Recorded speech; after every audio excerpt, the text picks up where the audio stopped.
There will now be an opportunity for silent prayer or meditation.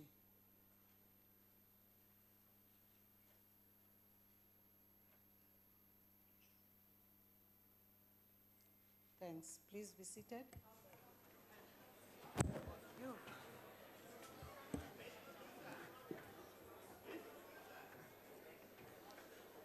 The Secretary will read the order of the day. Reply by the President to the debate on the State of the Nation address. The Honorable the President.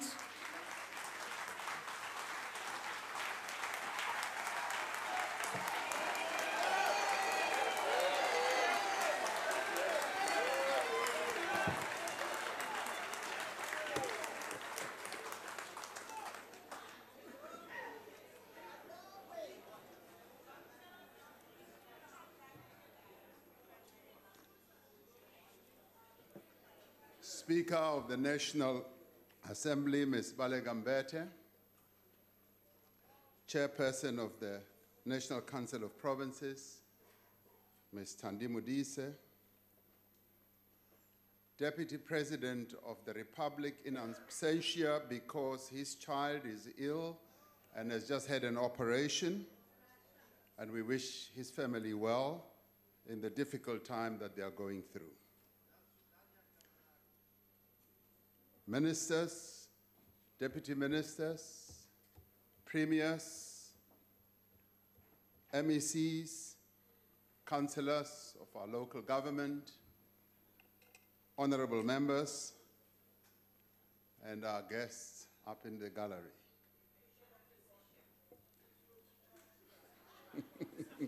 Yes, indeed, the official opposition.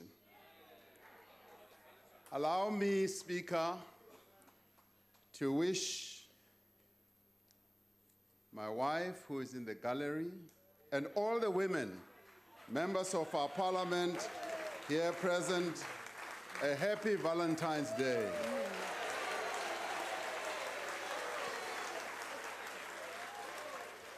Now, seeing that my reply to the State of the Nation address is happening on Valentine's Day,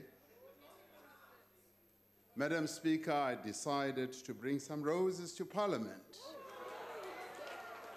to hand a rose to my wife and the women members of our Parliament, as well as the hard-working women who work for our government and our Parliament, who provide wonderful service. So all of them will be receiving Valentine's roses from me, their President.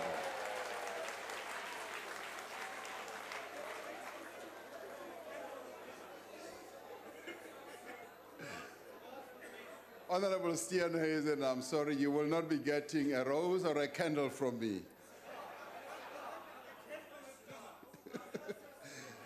And to the women of South Africa, may your Valentine's Day be crowned with love and happiness. May it be filled with care, respect, and mutual recognition. Let me begin by extending, Madam Speaker, my sincere gratitude to all honorable members who participated in the debate over the last 2 days for engaging in the State of the Nation address.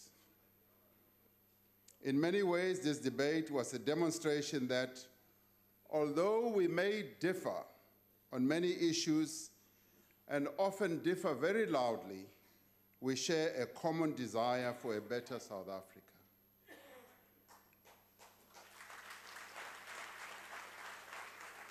Unfortunately for many, it was also a lost opportunity. This debate always provides parties with a platform to engage meaningfully and sincerely with the State of the Nation address and to outline their vision and explain their policies to improve the lives of South Africans. And it is also an opportunity for opposition parties to offer solutions, advice. I was waiting for pearls of wisdom from our fellow members of parliament, but very few came. And instead of engaging seriously with the matters of national importance that were raised in SONA, several speakers used this platform for personal attacks, for vitriol, and for pontification. Now, I was advised that I should perhaps not even dignify some of the comments that were made with any form of response, and particularly what Honorable Likota had to say. But against that advice, I decided that let me rather set the record straight. Honorable Likota is correct in saying we were detained in the same trial event in 1974. Then I was 21 and a couple of months old. I was a student at the University of the North. I had then been elected the chairman, as we used to call it those days, of the South African Students' Organization branch, with Steve Biko and others, Bani Pichana and others, Heri Nengwekulu, and many others being the gigantic leaders of SASO at the time. And we got involved through a call that had been made to organize pro-Frelimo rallies. The chairperson of the Students' Representative Council, Sidibe, who was the president, rather, of the SRC, got deeply immersed in this, and so did a number of us. And following the pro-Frelimo rallies that we held, the then government decided to conduct a swoop on all of us. Now, my arrest was quite dramatic because Sidibe, the president of the SRC, had been arrested, and he had, we decided to march on the Mankweng police station, which Honorable Malema will be most familiar with. We marched on that police station as a student body, and during that march, the SRC went in, and some of us stayed outside. And they then decided that they wanted to have me arrested. They then said, call Ramaphosa in because he can shed light on whatever.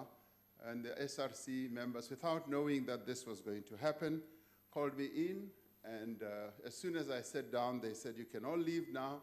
Ramaphosa is now under arrest. And I was arrested, transported to Pretoria Central Prison, where I was in solitary confinement for a solid 6 months before anyone came to talk to me. And at the time, my father was a policeman. He was a police sergeant, and through his efforts, I finally got to see him, and he explained to me that, well, they say they've got a lot of things against you and all that. What did you do? And I explained to him. He said, my son, I understand. Then later they started interrogating me, which was quite vicious. I will not go into that. And the issue that they really wanted from me was to give evidence against accused number 1, Seth Cooper, Muntu Mieza, accused number 2, Tera Likota, accused number 3, and a number of others. And I refused. And they thought they would use my dad to put pressure on me to agree to become a state witness. I refused. I said, I will not do it. Then I was taken. I was taken to Silverton police station. And when I got there, my neighbor in the adjacent cell was another detainee whose name I am not going to disclose because something horrible happened to him. And they had been working on him to also become a state witness. And he then, through talking through the wall, told me that he has finally agreed to become a state witness. And then I realized why I had been taken to Silverton. My dad came to visit me, And he said, they want you to be a state witness. And I said, Dad, I am not going to do it. I will never betray the comrades that I was working with. And if I did, where will I go and live thereafter? I refused.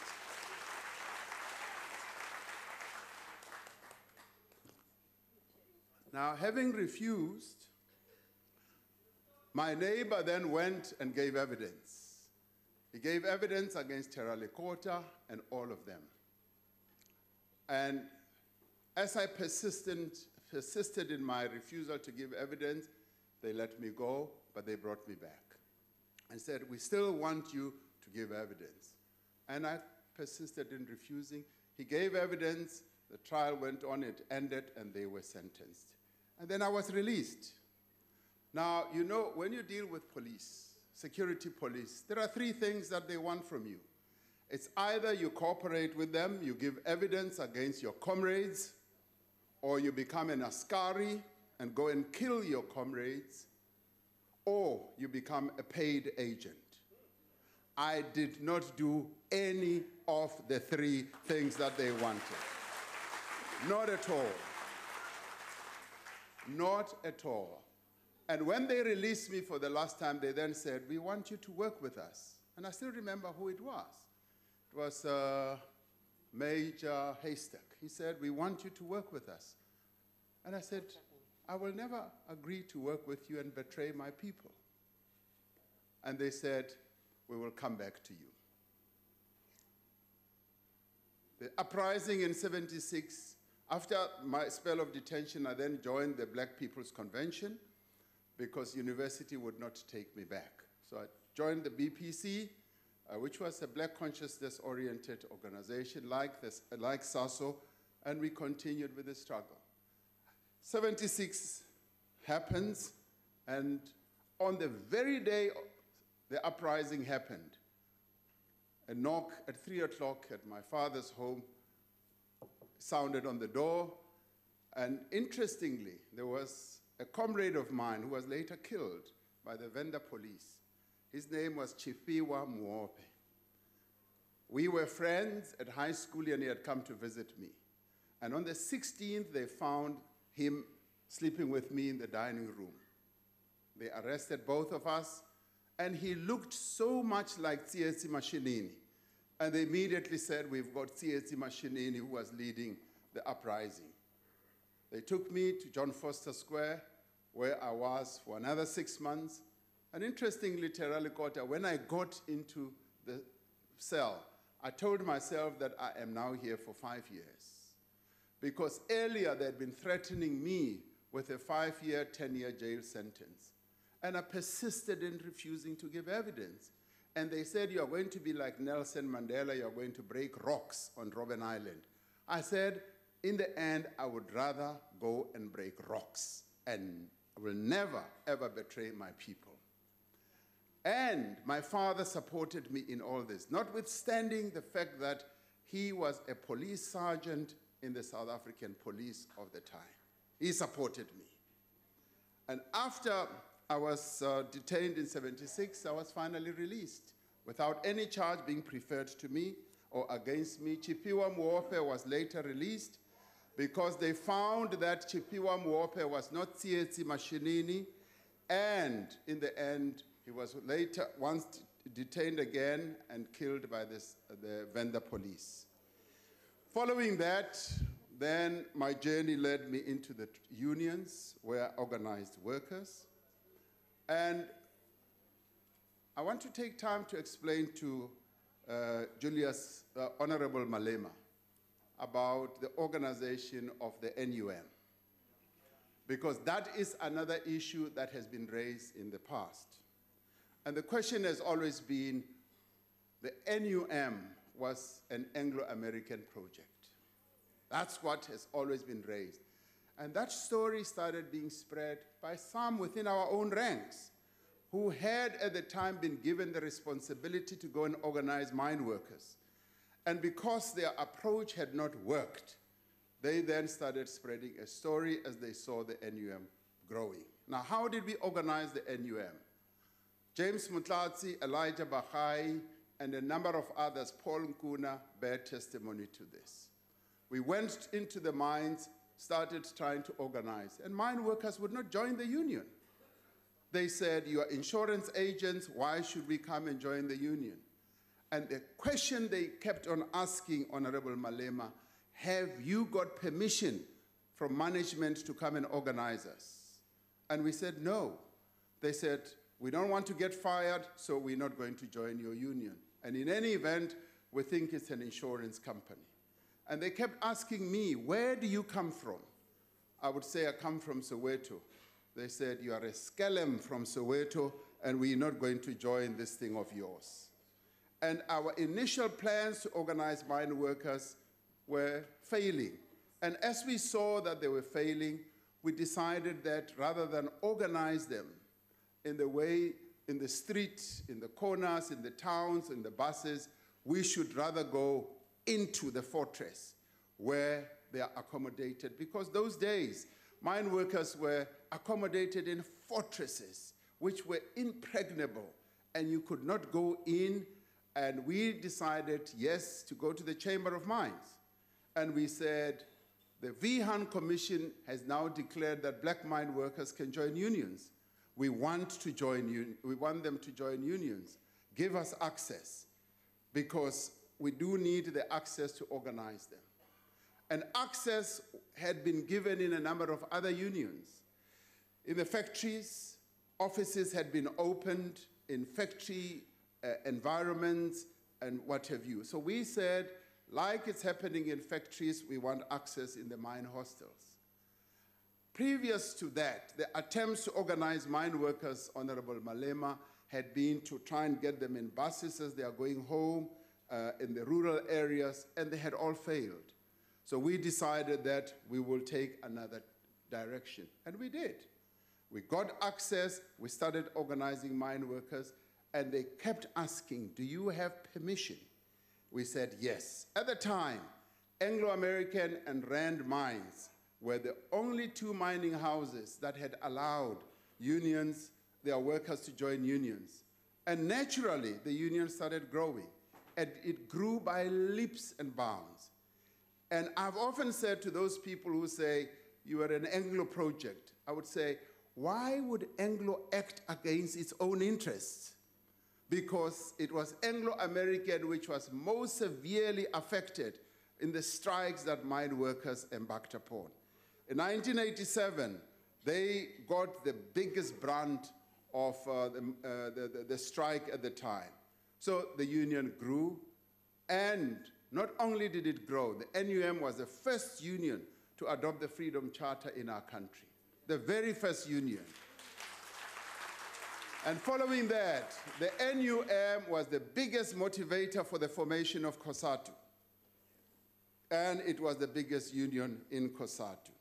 Now, Honorable Likota and Honorable Malema, you raise these issues and throw around innuendo. You must realize how dangerous this is, like Dr. Motsoaledi said yesterday. The same accusation was made against Nelson Mandela when he was still in prison. Many people said Nelson Mandela was selling out. They said he was selling out because he had agreed to be separated from his comrades and was therefore in Pollsmoor alone, and he was being manipulated and he was selling out. That is the story that was peddled around.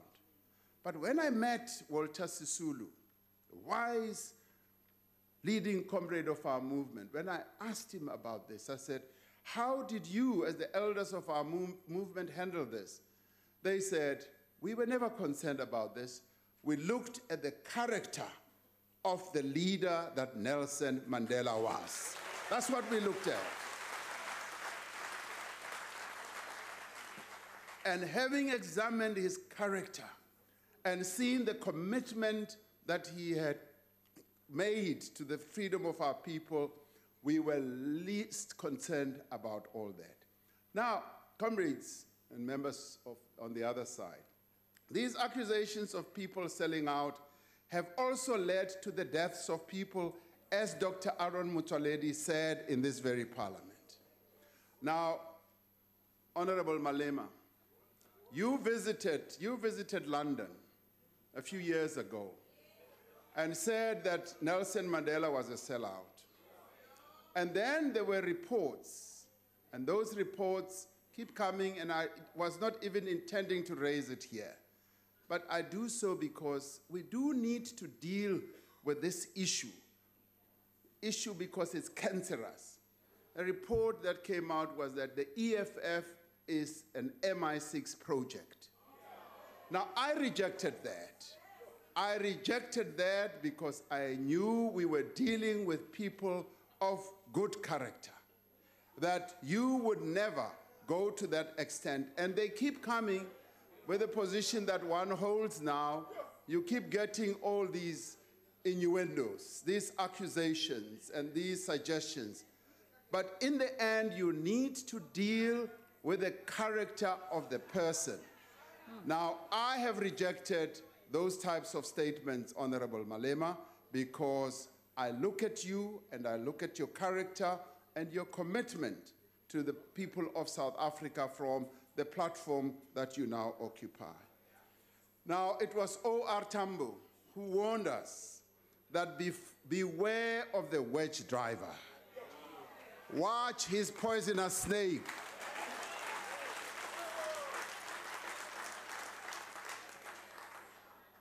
These stories that are spread about people doing that and that are so dangerous. Nelson Mandela had to deal with this issue when he became president of the ANC. And he said, I keep getting all these reports. And he once said, I was his Secretary General, and he said, I get all these reports, and if I were to examine them all, more than half of the members of my NEC, you remember that, more than half the members of my NEC would be regarded as spies. And it would divide the African National Congress, and he added it would even lead to people getting killed. Now, let us be aware of wedge drivers. Let us be aware of people who want to spread poisonous messages amongst us. I can testify I have never, ever been a spy. I've never worked with the enemy. All I've ever done in my life is my commitment to the people of our country. That's all. That I've never done.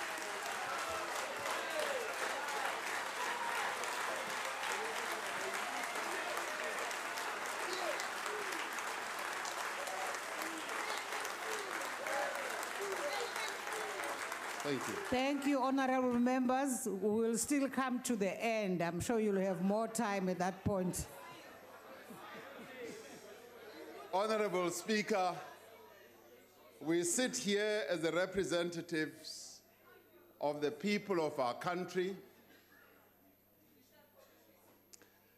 Now, let me deal with that. You say you want us to establish a judicial commission. I have no interest as president of this country to appoint judicial commissions which are going to waste taxpayers' money for nothing. That I will not do. Because the ordinary people of our country know that there is no truth in this. But now we sit here as duly elected members of our parliament to advance the interests of those people who have elected us. We, all of us, have a responsibility, particularly in the months that remain in the term of this parliament and this administration, to do everything within our means to fulfill the mandate that we were given. While many honorable members correctly described the many achievements of the past 25 years of democracy and quantified many of the achievements of this administration, they also drew attention to the great difficulties that still confront many of our people. And that is a reality that we will not run away from. We still confront huge challenges and difficulties, and those are borne on the shoulders of the ordinary poor people in our country. On both sides of the House, members spoke about the conditions of poverty and hardships that many of our people still live under. For although we have raised millions of people out of absolute poverty, although we have built well over 3 million houses and provided water and electricity, there are still more than 2 million families that live in informal settlements, and nearly a third of children under the ages of 5 years who are stunted due to the severe and long-term malnutrition that they experience. We have created more than 7 million additional jobs since the advent of democracy. We, however, concede that this has not kept pace with the number of people entering the job market. As we create jobs, more young people are coming onto the job market, and that is a challenge that we should face collectively as a country. What this debate has made plain is that while we have made remarkable progress, we need to do much more. But more than that, this debate has made it abundantly clear that we cannot continue at this rate. That is why we are working hard across a number of fronts to change the pace and the trajectory of our development so that we can build on the many achievements of the last quarter century. This is why we are working every day to accelerate economic growth and make meaningful progress in finding work for the 9.7 million South Africans who are currently unemployed. We applaud the great initiatives that several of our provinces and many municipalities are undertaking to stimulate economic growth and to create jobs. This includes the work being done by KwaZulu-Natal to support small, medium enterprises for young people, and the work being done in Gauteng through the programs like Tshepo 1 million in providing pathways for young people into the economy of our country. What is clear from many of the statements in this House, from the comments from business leaders, unions, community organizations, from the views expressed also by ordinary South Africans, is that there is a shared determination to move our country forward. This is where South Africans are currently. They want this country to move forward and not backwards. They don't want their country to be stuck in a rut, and therefore they are looking for solutions and proposals that are going to propel our country forward. Now, there is shared determination to ensure that we do whatever is necessary to keep moving forward. There is a shared determination to confront every challenge, no matter how intractable, to take bold decisions, no matter how difficult. This year, we will commemorate the 200th anniversary of the Battle of Grahamstown, where Xhosa forces under the leadership of Makhanda took on the might of British invasion force. We also commemorate the Battle of Isandlwana, which took place 140 years ago, where the soldiers of King Cetshwayo inflicted a crushing defeat on the mighty British Empire.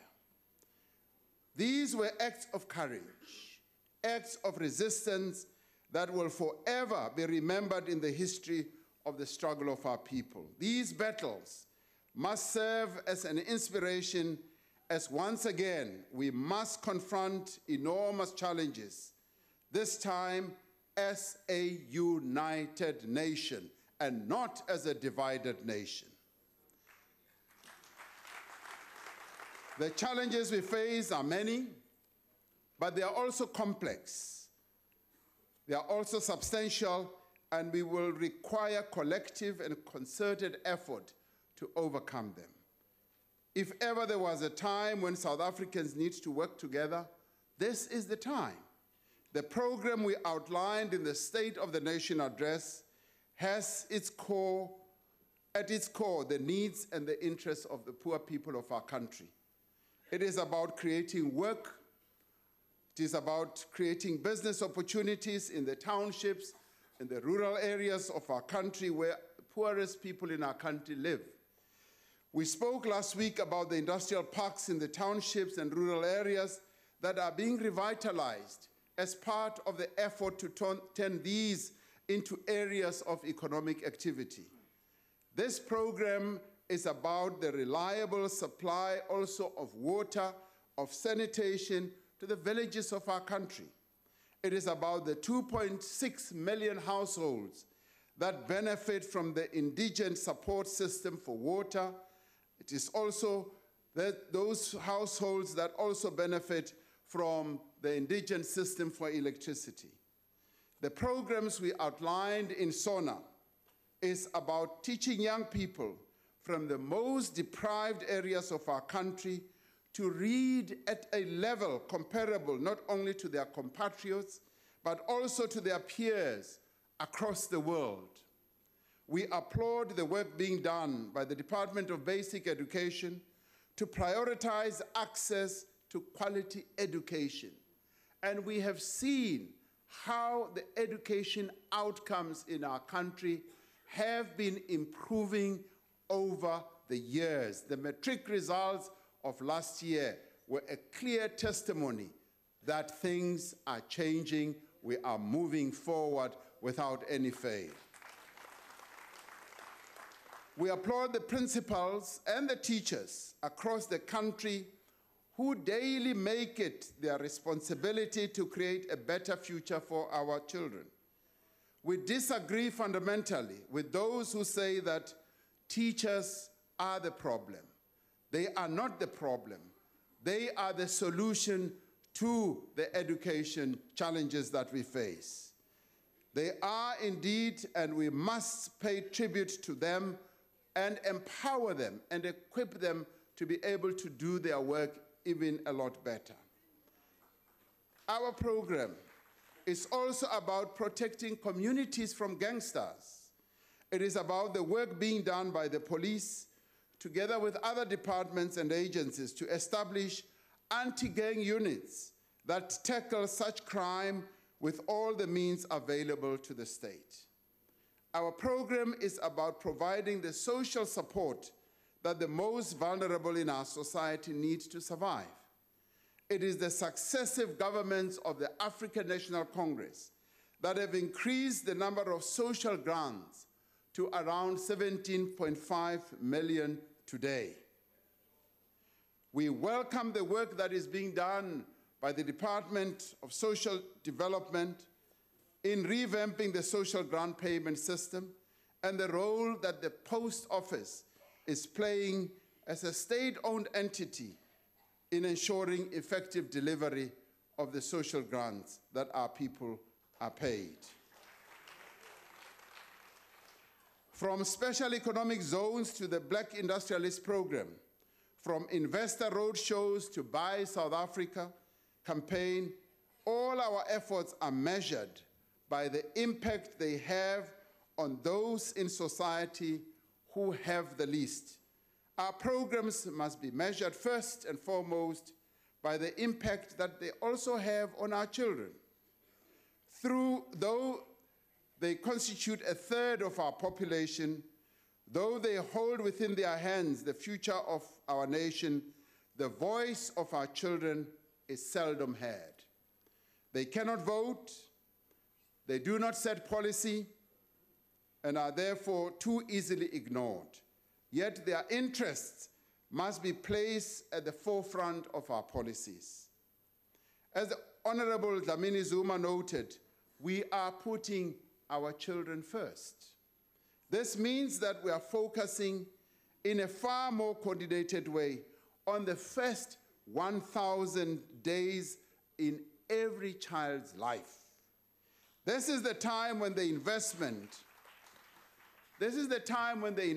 we make in adequate health care, positive socialization, good nutrition, quality childcare, a clean and safe environment, and structured early learning will have a profound impact on their chances in life.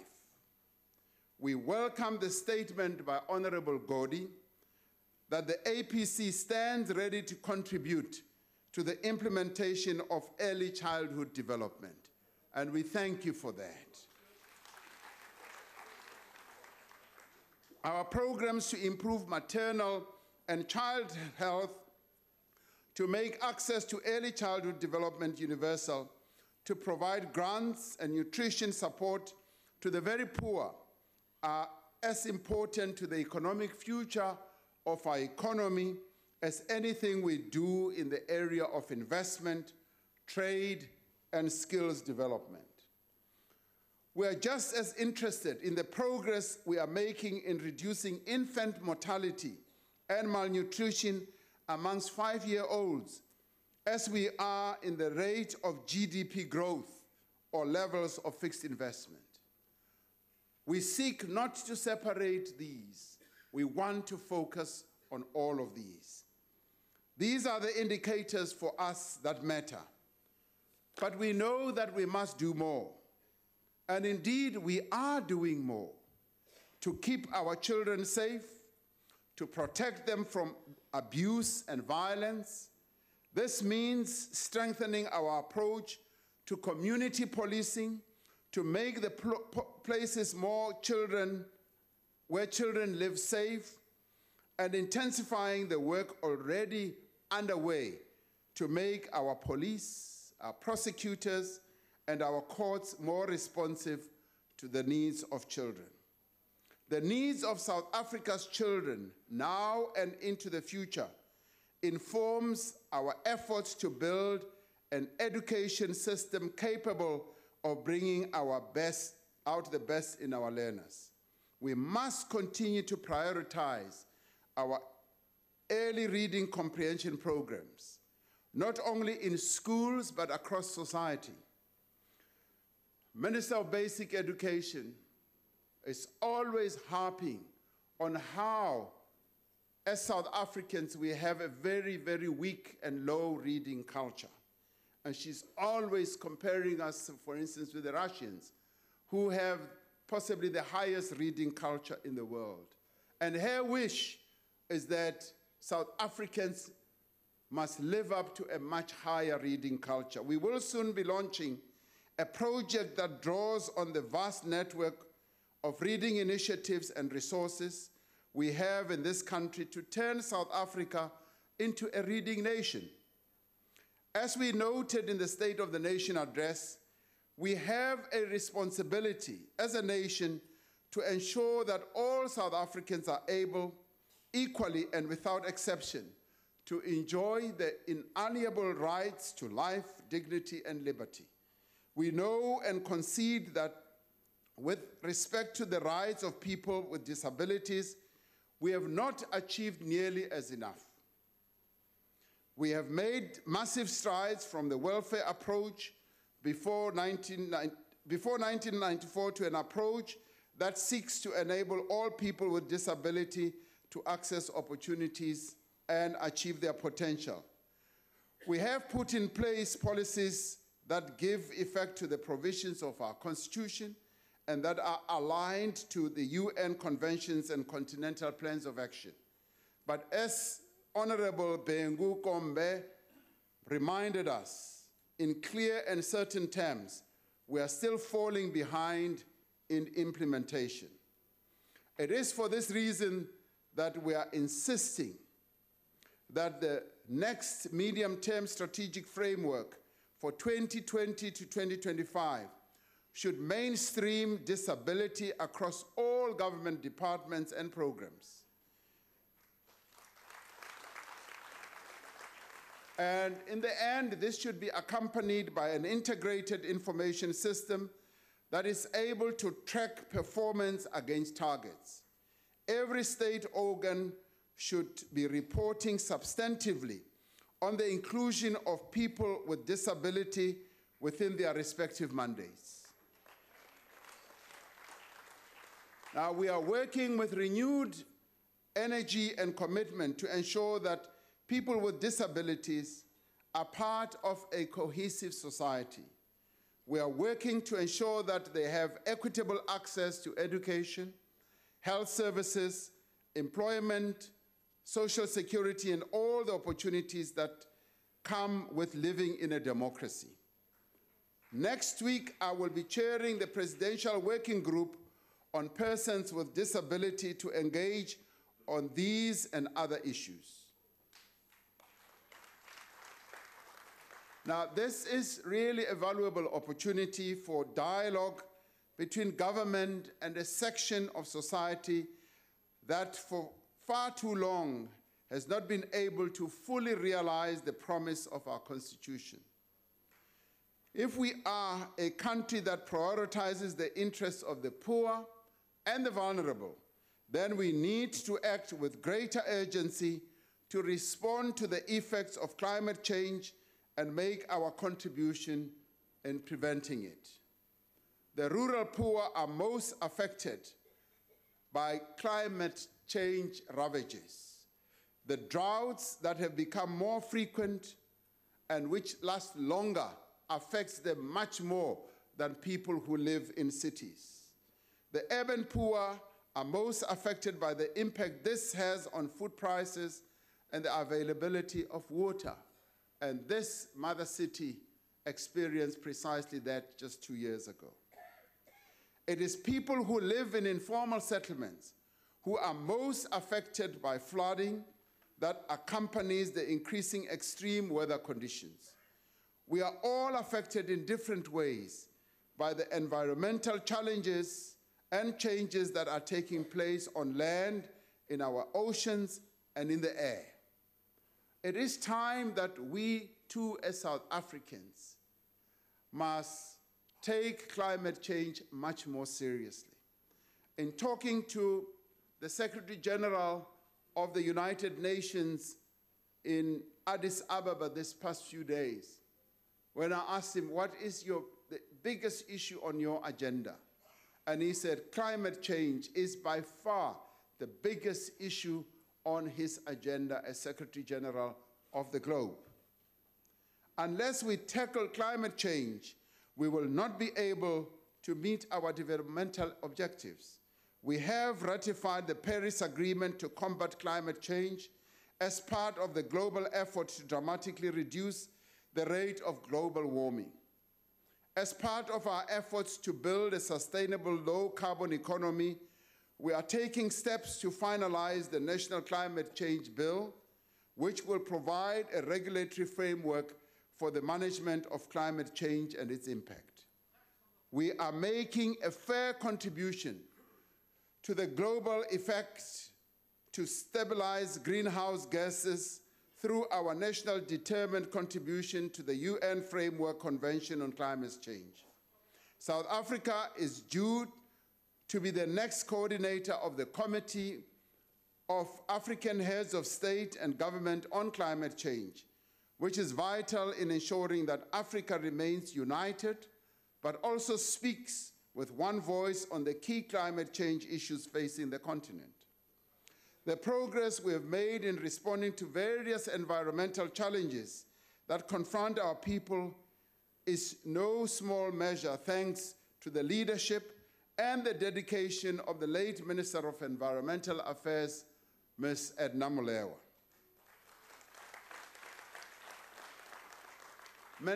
Late Minister Edna Molewa worked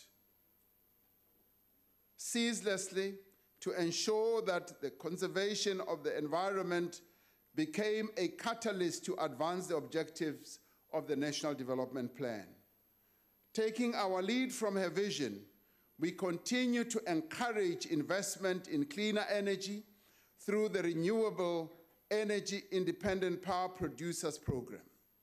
Through the competitive bidding process, South Africa has benefited from rapid global technological developments and price trends, buying clean energy at lower and lower prices with every bid cycle. As a result, South Africa is now getting renewable energy at some of the lowest tariffs in the world.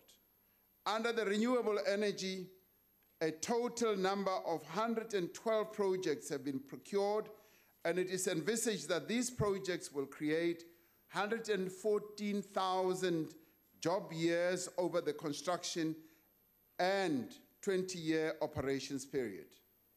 A job year is equivalent to a full-time employment opportunity for one person per year. We will work with all stakeholders to ensure that our gradual transition towards new forms of electricity generation, taking into account, yes, our base, which is still fossil fuels, that all these creates jobs, develops new capabilities, and does not negatively affect the livelihoods of the communities where energy is generated.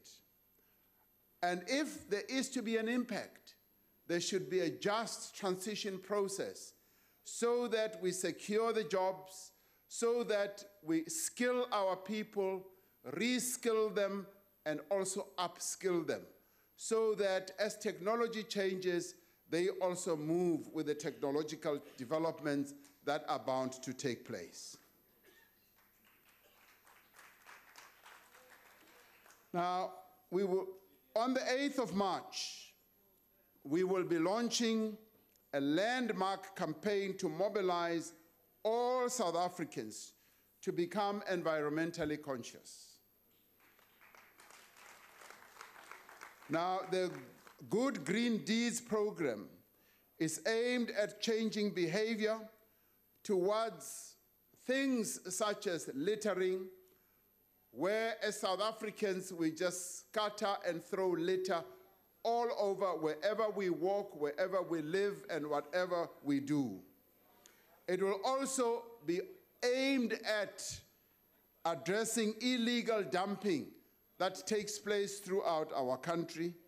And it will also be aimed at making sure that we manage our waste in a responsible manner. This we will wage. It is part of our call and our commitment to clean South Africa, to make our cities, our towns, and rural areas places where it is safe, where it is healthy to live, to work, and to have leisure. This is something that we would like to undertake on the 8th of March on a whole-scale basis, where every South African is able to pick up a broom, a bag, and make sure that we clean up South Africa and make South Africa clean. Because of an environmentally insensitive human action, the forces of nature conspired to set in motion the dramatic process of climate change. It is by conscious human action that its effects can and will be mitigated and ultimately reversed. Public employment programs have contributed a great deal to enabling us to address the challenges of unemployment that many of our people face. Much as they do not provide permanent work, they have provided meaningful work opportunities through the expanded Public Works Program. The EPWP provides income relief and skills training to young unemployed South Africans, but it also does so to a number of adults as well in our communities. Across a range of sectors, they are carrying out socially useful activities such as road maintenance, construction, and this I saw for myself in the Eastern Cape and in KZN, where a number of women allocate to each other half a kilometer and maintain, close down the potholes, and phenomenal work is being done. In KZN, 40,000 women are involved in this, and it is most meaningful work that all of us as South Africans should applaud on an ongoing basis. They also get involved in land and water use management, waste management, and community crime prevention. It is with a great sense of pride that we were recently able to witness the teams of the EPWP funded program on fire, working on fire rather, battling the fires across the Cape Mountain Range. These young men and women were exemplary in both their professionalism and in the manner in which they were a reassuring presence to afflicted communities. The success of working on fire shows just what a positive impact the EPWP has had, not only on job creation, but also on mobilizing young people and teaching them useful skills. And since the start of the 5th administration, this program has led to the creation of 3.2 work opportunities at a total of 225 sites across 9 provinces. Now, that has been increasing over the years. The program places an emphasis on skills training to enable participants to find full-time work once they exit the program. In the past financial year, 170 participants were trained as artisans and have qualified as auto electricians, boiler makers, diesel mechanics, fitters, turners, and motor mechanics. Phase 3 of this program will be completed in March this year, and Phase 4 will begin in April. This Phase 4 will target creation of 5 million work opportunities. A collective and a concerted effort by all South Africans to address our challenges means that no person, group, or stakeholder should be left out. There is a need to intensify consultation and engagement across society. The views of all stakeholders must be heard, but they must also be counted. They must also know that they count for something. Some have been dismissive of the summits that we've convened over the past 12 months, but these summits, honorable members, have without exception provided platforms for the various people in our country, the social partners, to identify problems and develop solutions. They have, without exception, charted a way forward and established a firm foundation for collective action. Summits by themselves, yes, are not enough. Following these summits, we have embarked on action that is being monitored, that is being measured, that is also being reported. I will soon be convening presidential working groups on labor so that we can engage at a deep level with labor, with business, with the youth, and the social sector, respectively. These provide an opportunity for structured engagement with these key sectors of society to address issues that are of concern to them and to broader society. The unprecedented failure of Eskom's generating capacity over the last few days underlines the severity of the challenges the company faces and the urgency of measures that are needed to address them. For those who have doubted the extent of these challenges, this week's load shedding has provided a hugely damaging reality check. There is no single solution to the problems at Eskom. There just is no one silver bullet. Neither is restructuring, nor refinancing, nor cost-cutting, nor tariff increases, nor better plant maintenance on their own will have necessary effect. We need to pursue all of these measures and more simultaneously in a coordinated fashion and with purpose to turn the utility around. And we will turn it around. The decision we announced in SONA to establish 3 separate state-owned entities. And let me be clear, 3 separate 100% owned state entities. 100%. for generation, for transmission, and distribution, respectively, has received the most attention, but it is by no means the only or most significant measure that must be undertaken. In his budget speech next week, the Minister of Finance will detail the measures that government will undertake to assist Eskom to stabilize its finances. It has become clear that indeed Eskom does need to be assisted by the state so that it can stabilize its finances, because doing so also means that we are stabilizing the economy of our country. It represents a significant commitment at a time when public finances are severely constrained. It must therefore be accompanied by and must be dependent on a credible, far-reaching turnaround plan that has both an immediate and lasting impact. Now, the leadership of the entity itself has already taken steps to cut costs and to improve efficiency. But much more needs to be done, and it needs to be done much more quickly. One of the tasks that are essential to ensuring secure electricity supply is a dedicated and detailed focus on maintenance.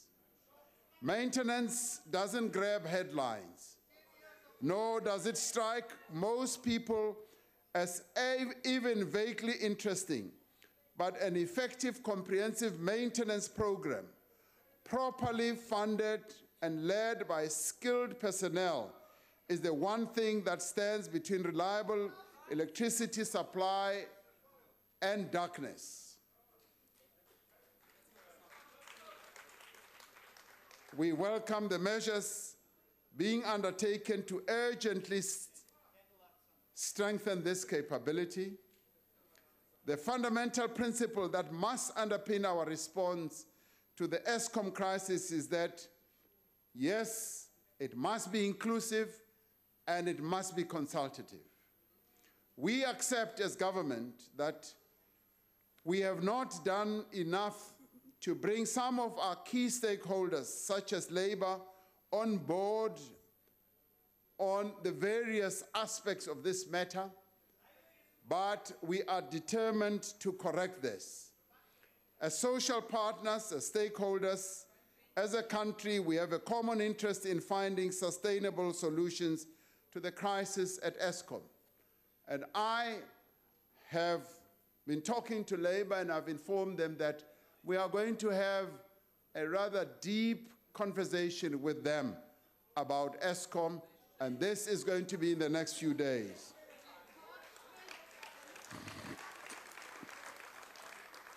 Now, I say this because we have a collective responsibility. Some sit on the sidelines and criticize. We are in the ring.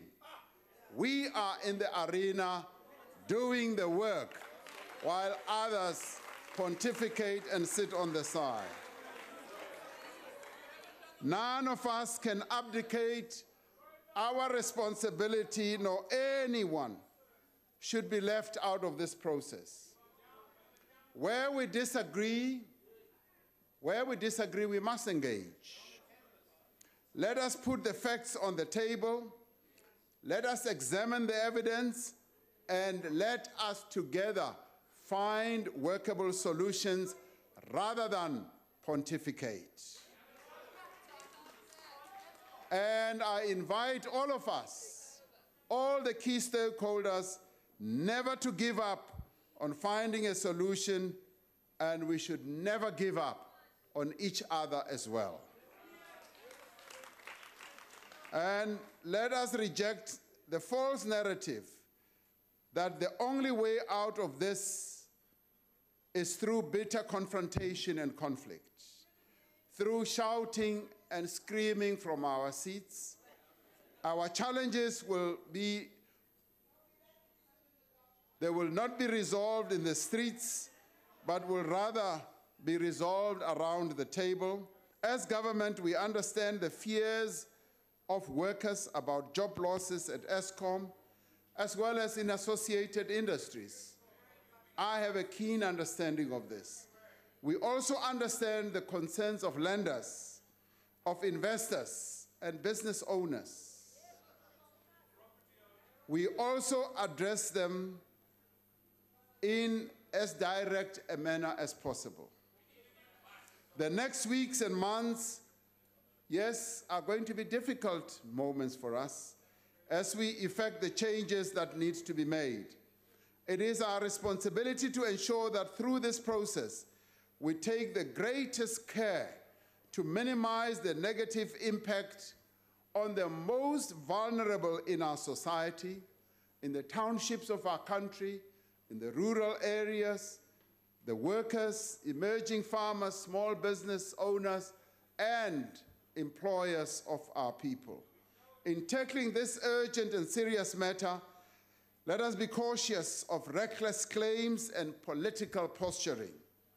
There are sound, and valid, and compelling reasons to effect this change we're talking about.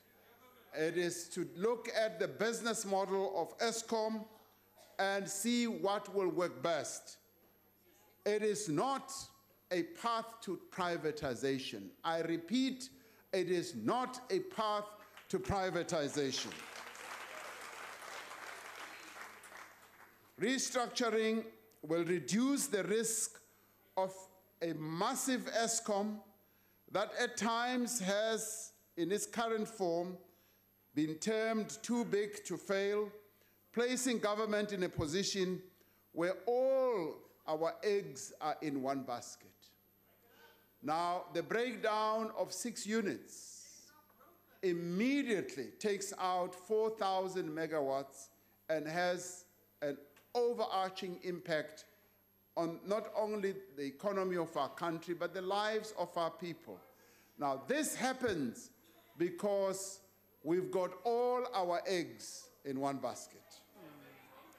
This restructuring will align Eskom with international electricity trends, where the vertically integrated electricity utilities have been broken up to enable better regulatory oversight through a single buyer model, increased competition, and making sure that the risks are minimized.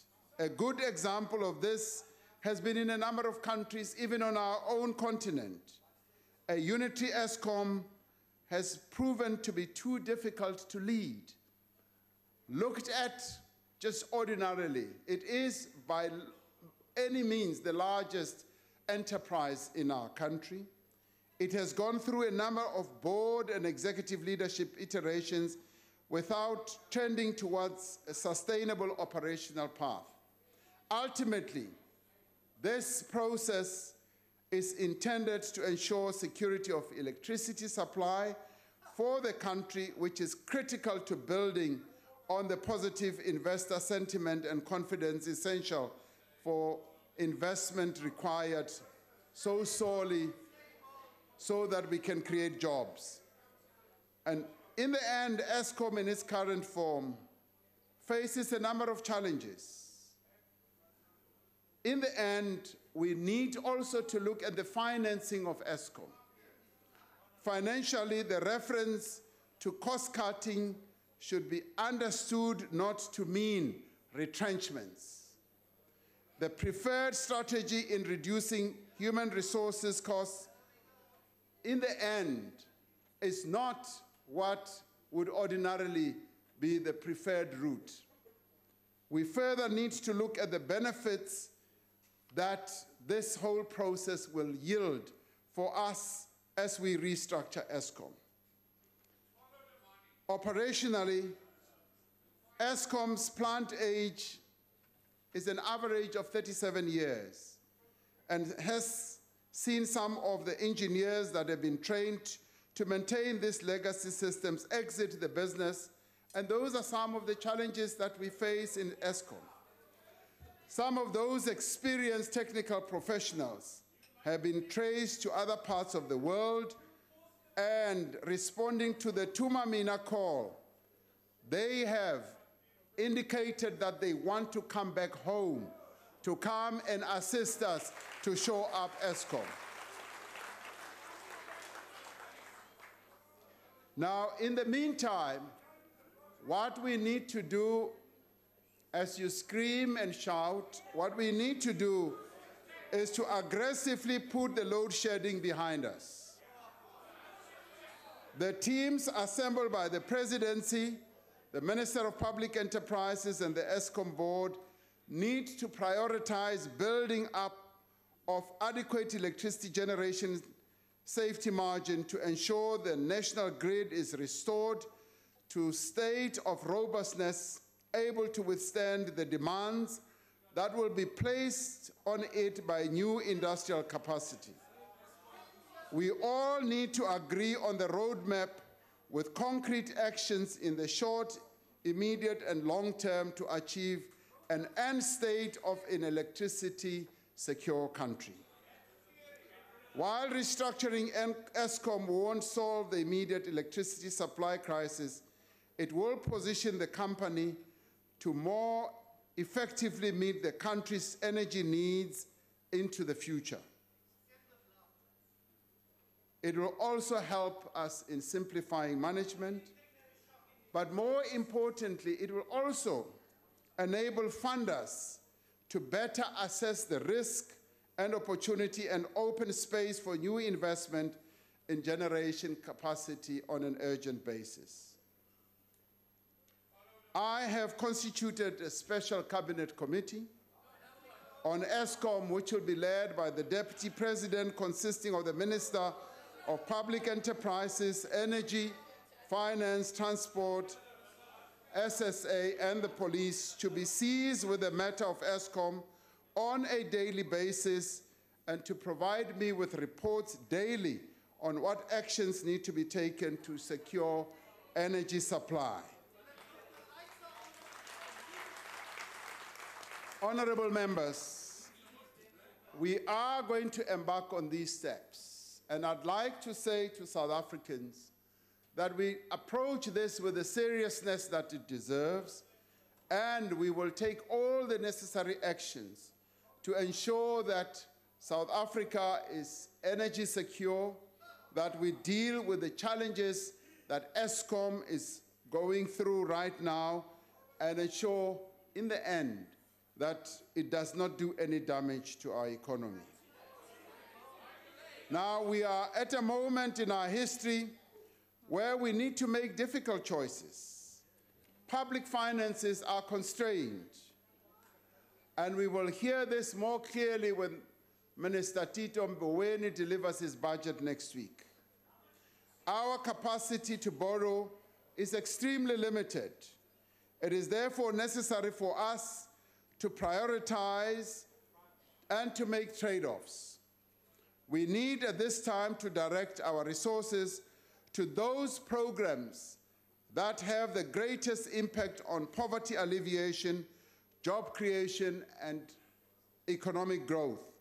We need, as several honorable members have said, to trim the fat, to reduce expenditure that is not essential to realize our priorities, to cut down on wastage and uncontrolled spending. Simply put, we need to be efficient in our use of our financial resources.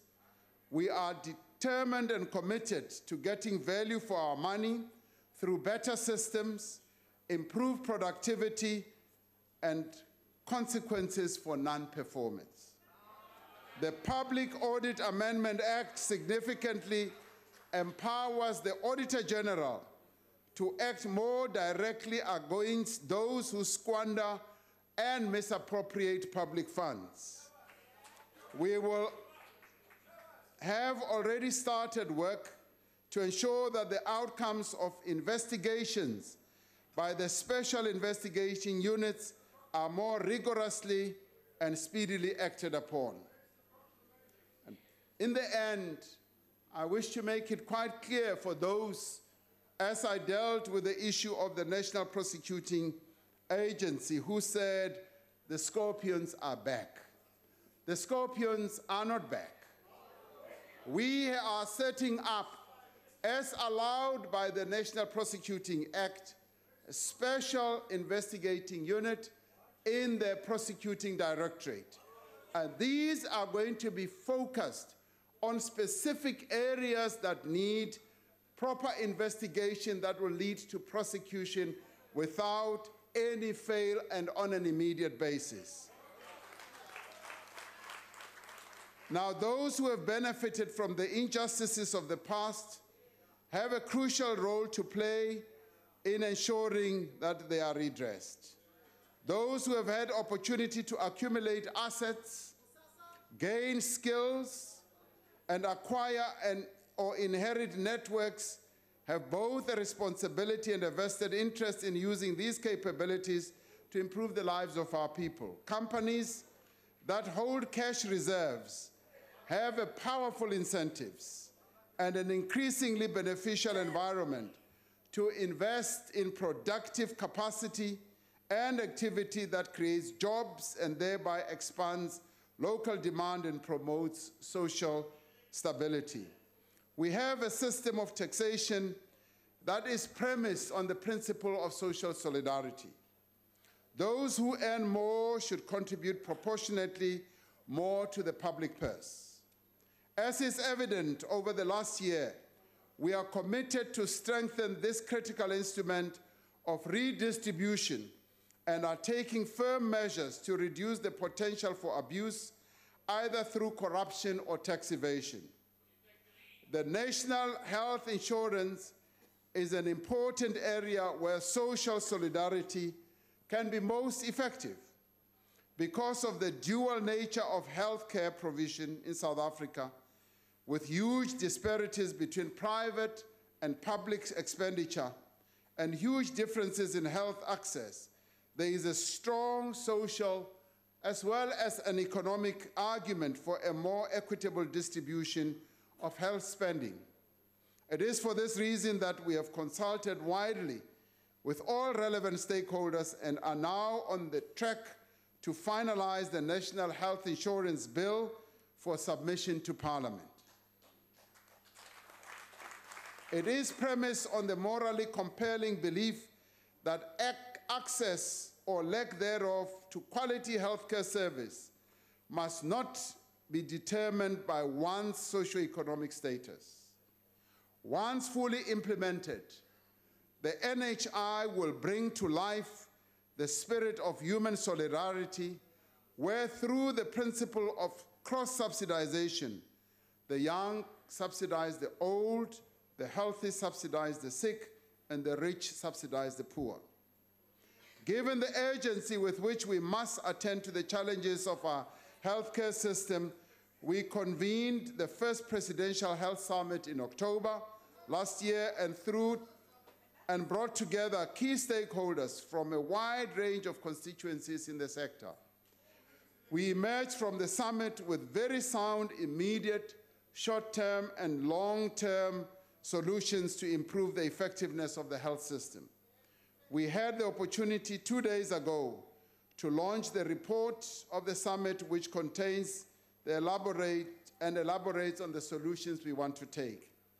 The report also provides more information on the practical steps we are taking to deal with, among other things, the health of our workforce, supply chain management, the medical products, equipment and machinery, and infrastructure planning. Solidarity needs to extend beyond our borders as well. Those who have been freed from the chains of oppression, those who live in conditions of liberty and democracy, have a responsibility to those who struggle against occupation, discrimination, and repression. Our support for the struggle of the Palestinian people is not merely a product of history. It is a refusal to accept that a people should be continually denied the right of self-determination in violation of international law. Next month, we will be hosting a SADC Solidarity Conference in support of the struggle of the Sahrawi people against the colonial occupation of their territory. We do so because we believe in the inalienable rights of all people to freedom and to dignity, and because we are convinced that unless all people are freed from the chains of oppression, the world will never know peace, stability, or inclusive prosperity. This is the last debate on the state of the nation in terms of the Fifth Democratic Parliament. I was heartened to hear a number of members say, Mr. President, after the elections, we want you to have so many departments in government, to appoint this type of minister and so forth, thus acknowledging that the African National Congress is coming back as the leader of government once again. So I thank you for those accolades. I thank you because you are already mapping out our task as we will return in the next administration.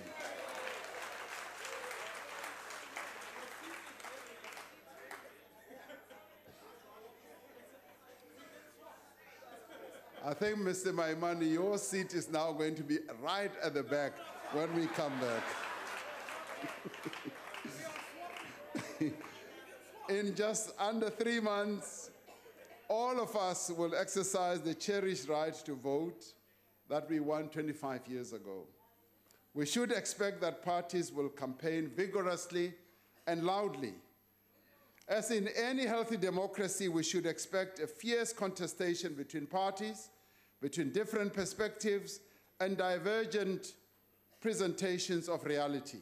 However, no matter how robust the campaigning, we need to avoid utterances or actions that divide South Africans.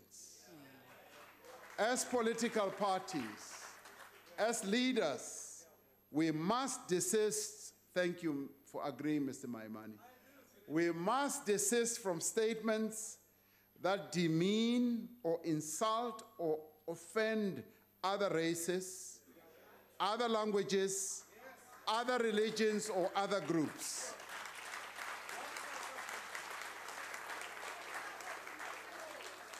We agree, and I totally agree with Honorable Buthelezi when he says, never before have we seen such a deluge of racial slurs and divisive talk from leaders of our nation. We share a responsibility to unite our country. No matter how much and how enthusiastically we disagree ahead of the election, we equally share a responsibility to accept the popular mandate of the people of South Africa. We equally share responsibility to work together to build a South Africa that belongs to all who live in it. In those difficult and trying times, we share a responsibility to work together for the people of this country, for ordinary families who struggle to make ends meet, to come up with ways to stretch their rands just like little bit further for homes, for school fees and put food on the table, for the men and women who perform the services that keeps our country going, our teachers, our police, our nurses, our doctors, who get up every morning to go and do their work. We share a responsibility to support them in the work that they do. For the young men and women of this country who have not yet found employment, but who still go out, their CVs in hand, knocking on doors, making calls and sending emails, for the students who have to take an extra job to finance their studies and return home late and exhausted, but remain committed to finishing their education. It is upon these people that the future of this country really in the end depends. To them, the people of South Africa, we say, it is your hopes and your expectations that we carry with us. We have felt your frustration, and we have heeded your calls for real change. We are determined to rectify the mistakes of the past, improve the conditions of the present, and to work with you side by side to make this, our South Africa, a land of prosperity for all. A land in which the noble values of our Constitution and our Bill of Rights are the canvas upon which we chart a new and glorious future, not just for ourselves, but those yet to come. And I can say that to all those South Africans who so depend on us who are seated here, we will try everything we can not to fail you. Honorable members, we gather here as the representatives of the people of this country, duly elected to advance their interests and to give expression to their will. As we conclude this debate, we should reflect on our individual and collective contributions to building a new and better society.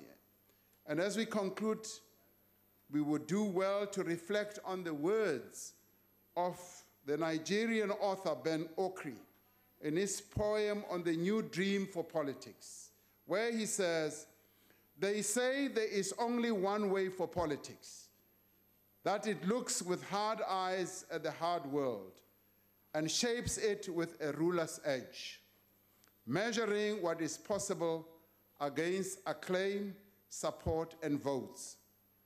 They say there is only one way to dream, for the people to give them not what they need, but food for their fears. We measure the deeds of politicians by their time in power. But in ancient times, they had another way. They measured greatness by the gold of contentment, of enduring arts, the laughter at the hearths, the length of silence when the bards told of what was done by those who had the courage to make their lands happy, away from war, spreading justice and fostering health, the most precious of the arts of governance. But we live in times that have lost this tough art of dreaming, the best for its people, or so we are told by cynics and doomsayers who see the end of time in blood-red moons. Always, when least expected or unexpected, figure rises when dreams here have become like ashes. But when the light is woken in our hearts along the way, sleep they wonder if it is a fable. Can we still seek the lost angels or our better natures? Can we still wish and will for poverty's death and a newer way to undo war and find peace in the labyrinth of the Middle East and the prosperity in Africa as the true way to end the feared tide of immigration? We dream of a new politics that will renew the world. Under the weary, suspicious gaze, there's always a new way, a better way that's not been tried before. And we are saying, let us embark on a new way, and perhaps a way that has never been tried before, and it is up to all of us to make that way possible for our people. Thank you very much.